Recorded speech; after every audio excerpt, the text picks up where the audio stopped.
Assalamualaikum warahmatullahi wabarakatuh. Kali ini saya kembali lagi dengan program Berkah Jumat.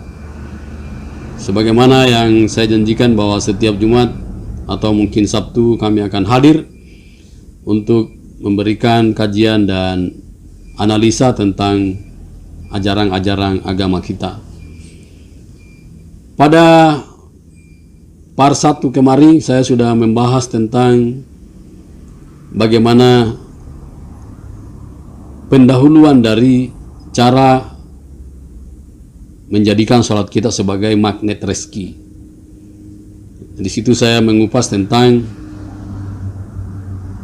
pembuktian bahwa apa benar sholat itu bisa menjadi penarik atau magnet rezeki buat kita. Pada part 2 saya sudah sampaikan prasyarat. Jadi prasyaratnya sebelum kita menjadikan sholat kita sebagai magnet rezeki.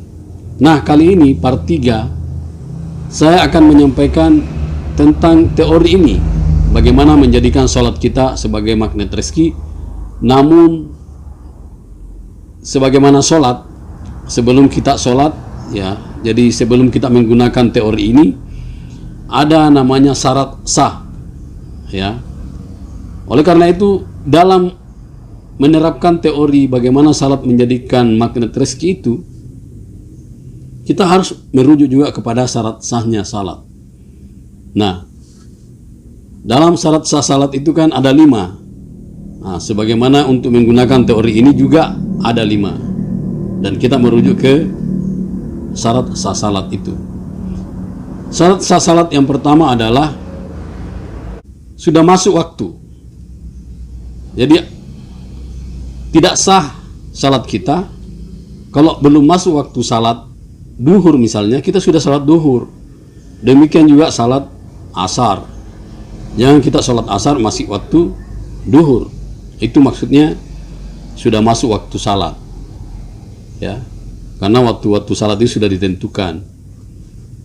Oleh karena itu, sebagaimana menggunakan teori ini juga harus melihat waktu, ya, momentum. Kalau momentumnya tepat, kita eksekusi, ya. Jadi teori ini bisa berlaku ketika kita menyesuaikan dengan momentum atau waktu. Di mana ada kesempatan, di mana ada peluang, langsung dieksekusi, ya.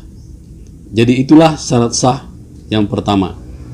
Demikian juga teori dalam menggunakan teori sholat ini sebagai magnet rezeki harus mengacu kepada waktu. Ya. Oleh karena itu, seorang yang betul-betul ingin memanfaatkan metode ini harus bisa melihat, membaca peluang, membaca kesempatan. Dan ingat, momentum itu biasanya tidak terulang atau tidak kembali.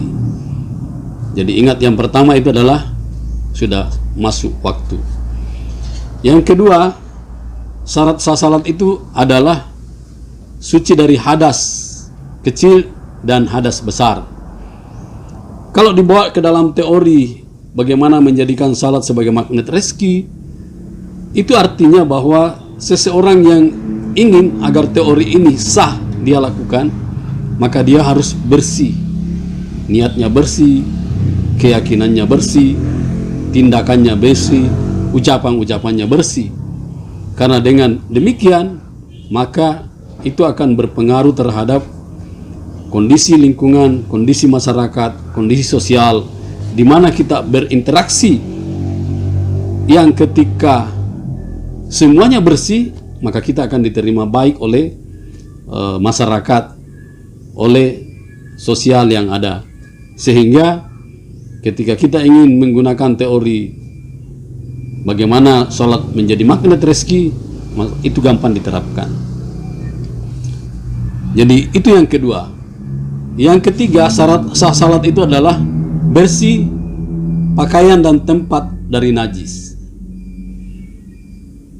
Nah, kalau dibawa ke dalam teori bagaimana menjadikan salat sebagai magnet rezeki, agar bisa sah ini adalah kita harus bisa melihat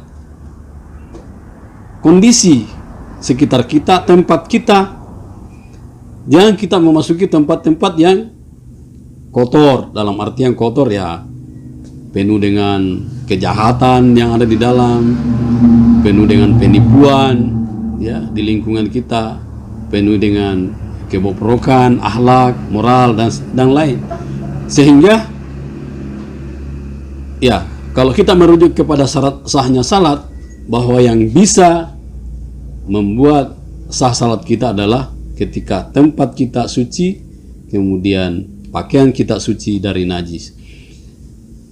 Demikian juga dalam menggunakan salat sebagai magnet rezeki, maka hati kita, lingkungan kita, tempat kita bergaul, tempat kita akan berinvestasi atau menanamkan saham kita, tempat kita berbisnis, itu harus betul-betul tempat yang baik,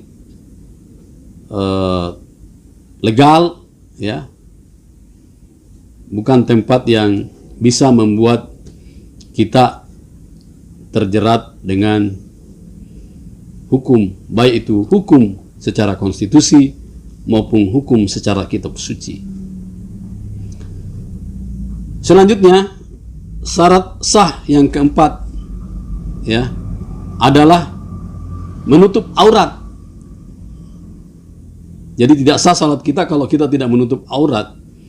Kita tahu bersama bahwa aurat laki-laki itu kalau kita salat adalah tentu mulai dari lutut sampai pusat. Kalau perempuan seluruh tubuhnya kecuali wajah dan telapak tangan. Nah, kalau kita bawa dalam teori bagaimana memanfaatkan salat sebagai magnet rezeki kita, maka kita harus merujuk ke ini juga, bahwa kalau kita ingin menggunakan metode ini, maka kita harus menutup aurat. Dalam artian ya kita harus memperbaiki casing kita, penampilan kita ya. Jadi casing itu perlu, penampilan itu perlu ya, karena kenapa? Biasanya kesan pertama kita di depan orang lain itu adalah penampilan kita, casing kita ya. Jadi jangan kita mengatakan bahwa penampilan tidak perlu, casing tidak perlu. Perlu casing ya. Karena kenapa? Kita tahu bersama dunia sekarang ini lagi canggih, lagi bagaimana ya, milenial kata orang, di mana penampilan sepertinya lebih dihargai daripada substansi. Nah, oleh karena itu ternyata ya dalam ajaran Islam jauh sebelumnya itu dia sudah perhitungkan itu. Jadi menutup aurat. Ya. Makna lagi menutup aurat adalah mampu menutupi aib-aib kita. Karena ketika kita berbisnis atau kita akan berkomunikasi dengan dan mengumbar aib kita atau mengumbar aib orang lain, itu justru akan berisiko terhadap lancarnya bisnis, usaha, dan kegiatan-kegiatan kita. Jadi ingat, menutup aurat. Yang terakhir, ya, syarat sah salat itu adalah menghadap kiblat. Nah, tidak sah salat kita kalau kita tidak menghadap kiblat, kecuali dalam keadaan darurat. Misalnya lagi berkendara, boleh tidak menghadap ke kiblat. Lagi naik pesawat, kita mau sholat, boleh tidak menghadap ke kiblat. Artinya apa? Ketika teori sholat ini ingin dijadikan sebagai magnet rezeki, maka kiblat kita juga harus jelas, orientasi kita jelas, tujuan kita jelas, sehingga apa yang kita ingin raih, apa yang kita capai, ya, bisnis apa yang kita inginkan betul-betul terarah, ya.